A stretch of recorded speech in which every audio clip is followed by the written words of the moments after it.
David एक long haul truck driver था जो हर रोज की तरह देर रात कनाडा के बैंफ नेशनल पार्क की बर्फीली सड़कों पर सफर कर रहा था। सड़कें सुनसान थीं, सिर्फ उसके ट्रक के इंजन की गूंज और ठंडी हवाओं की सिसकियां सुनाई दे रही थीं। जैसे ही उसने एक पुराने स्टील ब्रिज के पास मोड़ लिया, उसकी हेडलाइट्स सड़क के किनारे खड़ी एक लड़की पर पड़ी। वह एक पतली सफेद ड्रेस पहने हुए थी जो ठंड के हिसाब से बिल्कुल भी उपयुक्त नहीं थी। उसकी त्वचा बहुत ही पीली लग रही थी। उसने ट्रक रोका और खिड़की नीचे की। क्या तुम्हें लिफ्ट चाहिए? उसने पूछा। लड़की ने चुपचाप सिर हिलाया और ट्रक में बैठ गई। उसकी त्वचा बर्फ जैसी ठंडी थी और उसकी आंखों में एक अजीब सा खालीपन था। सफर के दौरान डेविड ने बातचीत करने की कोशिश की। तुम्हारा नाम क्या है? उसने पूछा। लड़की ने थोड़ी देर रुककर धीरे से जवाब दिया, सारा। उसकी आवाज में कुछ ऐसा था जिससे डेविड को अजीब सा एहसास हुआ। जब वे पुराने स्टील ब्रिज के पास पहुंचे तो सारा अचानक डेविड की ओर मुड़ी और एक हल्की लेकिन डरावनी आवाज में बोली, यहीं रोक दो, यही वो जगह है जहाँ मेरी मौत हुई थी। डेविड के रोंगटे खड़े हो गए। उसने झटके से ब्रेक लगाए और घबराकर सारा की ओर देखा,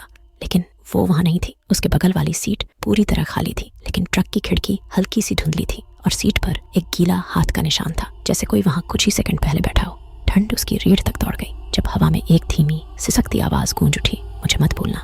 बाद में डेविड ने वहां के कुछ स्थानीय लोगों से इस बारे में बात की। उनकी आंखों में डर साफ झलक रहा था। एक बूढ़े व्यक्ति ने धीरे से कहा, 50 साल पहले एक लड़की सारा की इसी ब्रिज पर कार एक्सीडेंट में मौत हो गई थी और तुम पहले शख्स नहीं हो जिसने उसे देखा है।